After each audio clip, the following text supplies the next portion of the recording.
Marta, muchísimas gracias. Efectivamente, ya estamos listos para abordar un tema interesante con nuestro amigo urólogo Andrés Hernández Porras.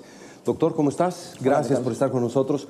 Una nota se publicó en el Diario de Puebla hace poco que hablaba sobre el aumento de la enfermedad renal crónica que afectaba cada vez y más niños. Esto llamaba la atención y queremos saber qué es exactamente a lo que se debe este incremento en las infecciones renales. ¿Qué es lo que puede estar afectando, un riñón literalmente nuevo, ¿no?, en un niño de menos de 10 años? Sí, claro.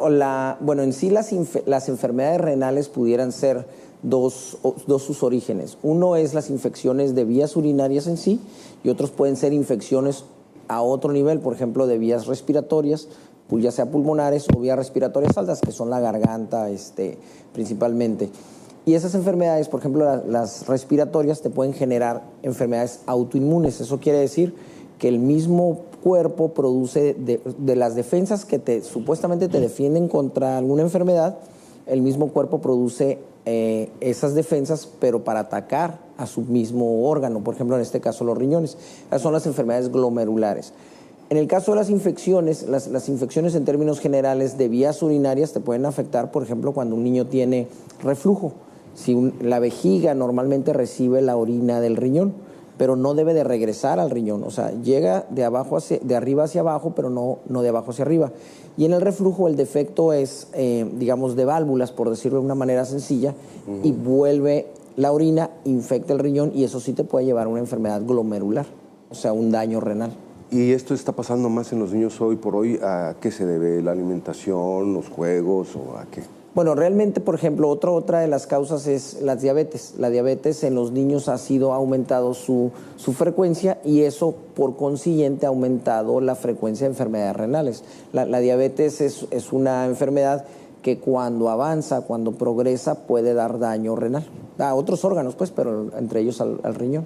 Bueno, y hombre, con esto de que la diabetes pues, se está convirtiendo en una verdadera pandemia, ¿no? Es algo tremendo, no tan solo aumenta cada vez más el número de personas a quienes ataca, sino las edades de esas personas a quienes ataca cada vez es menor. Sí, hay muchos factores, entre ellos, bueno, los que se manifiestan principalmente son los dietéticos. Estamos expuestos a comida de mucho menor calidad y obviamente eso va a estresar o va a activar de manera diferente el páncreas y eso puede promover una diabetes. No es un campo del urólogo, por lo que no pudiera profundizar mucho en este tema, pero sí es uno de los temas que se maneja más. También se ha visto algunos casos de diabetes de manera infecciosa. Entonces hay pacientes que pueden tener una pancreatitis por cualquier motivo y eso les va a generar o les va a dar una consecuencia de diabetes. ¡Ay, qué impresionante! ¡Qué impresionante! Doctor, mencionabas algo que es muy interesante. ¿Una infección en la garganta puede en el niño convertirse en una infección renal? Sí, las infecciones en la garganta pueden producir como consecuencia lo que se llama glomerulopatías. O sea, la infección en la garganta produce esos anticuerpos que después no es tanto una infección en el riñón, sino esos mismos anticuerpos pueden afectar al riñón.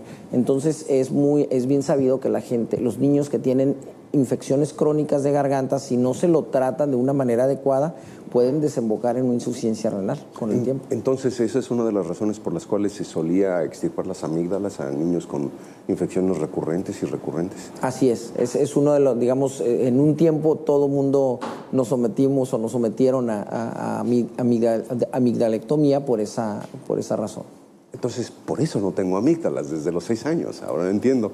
¿Esa práctica se ha caído un poco en desuso o es simple y sencillamente moda? Hoy por hoy a los niños con ese tipo de problemas de que constantemente tienen amigdalitis ya no los meten al quirófano tan fácilmente. Bueno, lo que pasa es que los criterios han cambiado también al respecto. Entonces, el pediatra ahora o el otorrino, el cirujano pediatra o el otorrino laringólogo, evalúan al niño y ven si realmente eso le está produciendo una infección o no, porque muchas veces puede ser otro el origen y no las amígdalas.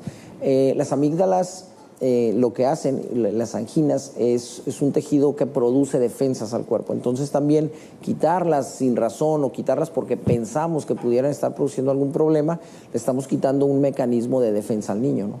Sí, por supuesto. Entonces, bueno, ya lo ve, los criterios han cambiado, pero como quiera que sea, sí es importante considerar el hecho de que pues, las infecciones no deben de descuidarse, ¿no? Y decir, ay, pues se va a quitar. ¿Qué debe de hacer, por ejemplo, un padre de familia cuando ve que el niño tiene este tipo de infecciones en la garganta, digamos, más de 2 veces al año?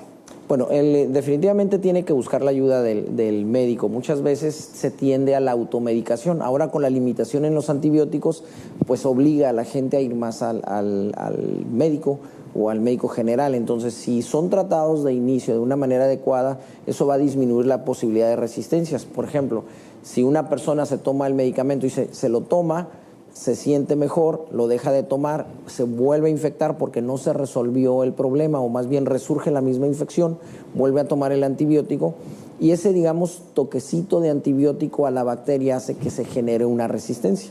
La bacteria se protege para no morir, genera resistencias y al ratito pues ya no le va a pasar nada con el antibiótico. Y esas resistencias obviamente van haciendo cada vez más difícil el tratamiento de enfermedades. Entonces, un niño que esté teniendo, por ejemplo, si lo escuchan ronco o que en la noche ronque y no debe roncar o que lo vean como si estuviera pasando saliva frecuentemente, eso puede ser digamos, datos de una sinusitis.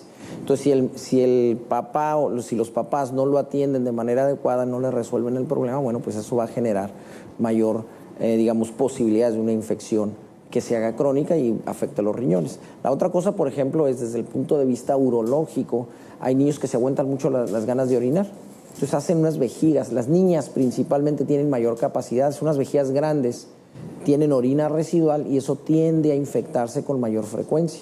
O los niños que están jugando se aguantan las ganas de orinar y obviamente es un medio de cultivo, es como una incubadora la vejiga. Si no sale cuando debe de salir, pues obviamente va a tener tendencia a producir más infecciones. Entonces, hacer que los niños tengan esa costumbre de tomar más líquidos y no aguantar las ganas de orinar. Ya lo creo. Pues muy interesante, doctor. Le agradezco su visita. ¿Por qué no nos da su número telefónico, por favor, ¿no? Para claro que el sí. contacto. Es el 634-1138. Así de sencillo, amigos. Muchísimas gracias. Con nosotros el urólogo Andrés Hernández Porras.